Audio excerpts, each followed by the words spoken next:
Një person është plagosur me rëndzjarri në pej, burime bëjnë me dje se i plagosur është jeton Buquku, afaristi një nga peja, i plagosur është dërguar në spitalin e pejës për trajtim mjekësor.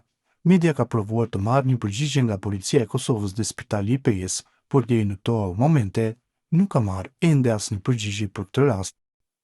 Autoblindat ushtarake të prodhimit shqiptar Shota tani do të prodhohen edhe në Kosovë. Njohësit e sigurisë thonë se kjo marrëveshje është në kuadër të plotësimit të normave për të antarësuar Kosovën në Aleancën në Veri Atlantike NATO. Përveç në Shqipëri, tashmë autoblindat ushtarake Shota do të prodhohen edhe në Kosovë.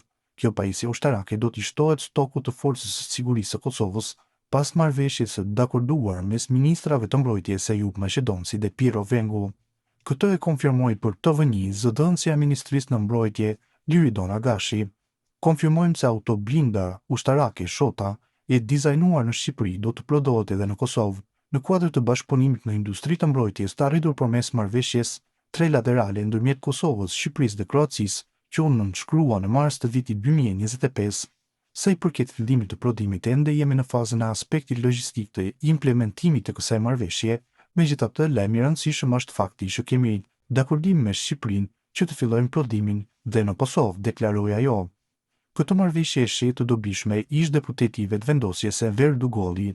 Marrëveshjet e bashkëpunimit me Shqipërinë janë shumë të dobishme e shumë të nevojshme, sepse përveç që është shtet që im një popull, një kombë, është edhe një shtet antar i NATO-s dhe përvoja e tyre është shumë e nevojshme dhe shumë e dobishme për Republikën e Kosovës. Ne pretendojmë që të jemi edhe antar të NATO-s në një afat sa më të shpejtë dhe këto element janë një plus i madh, deklaroi ai. E njëjta mendojnë edhe ekspert të sigurisë, njohësi i kësaj fushë, Fatjon Softa, nënvizoi se kjo bëhet edhe për parandaluar çdo tentativë të Serbisë për të destabilizuar Ballkanin Perëndimor. Në krijimin e një bashkëpunimi për një mbrojtje edhe kolektive në rast të ndonjë situate të mundshme që mund të agravojë në vendet ballkanike, dhe kjo shërben më parë, mbrojtja është alternimi i doktrinave dhe aleancave në kuadër të NATO-s për të përgatitur edhe Kosovën që në një moment të dytë të antarësohet jo vetëm për dëshirën e saj, por edhe qënien e saj që të jetë pjesë e Aleancës Euroatlantike. Autoblinda ushtarake Shota e projektuar si mjet MRAP, Mine Resistance Ambush Projected, ofron kapacitet transporti 2 antar ekuipazh plus deri në 8 ushtarë, blindim balistik BR7, rezistencë ndaj municioneve 7.62 mm, është i projektuar për mbrojtje të lartë ndaj minave dhe ndaj shpërtimeve deri në 6 kg në mjet.